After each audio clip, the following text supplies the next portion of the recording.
50 रुपये वाचावे म्हणून 5 किलोमीटर पायी जाणारा तुमचा बाप असतो रे, पण 5 मिनिटं वाचावे म्हणून 50 रुपये खर्च करणारे आम्ही असतो दादा. तो बाप जाणायचा. अरे त्या माय बापा स्वतःचा देव पाहायचा. माय बाप तुमच्या हिताचं बोलते रे. माय बाप जर कळवट असेल, फक्त आणि फक्त माझ्या मुलाचं चांगलं झालं पाहिजे, तेच माय असते.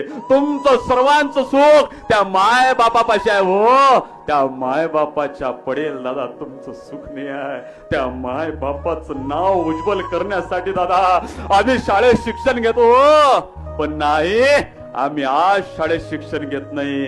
काही दिवसानं समोरून फोन येते, मुलगी म्हणते ए बाबा मी माझ्या आयुष्याचा साथीदार निवडलाय. असं म्हटल्यावर ज्या बुलढाणा गावात त्या बापाची किंमत होती, तो बाप धाडकन तिथं कोसळतो.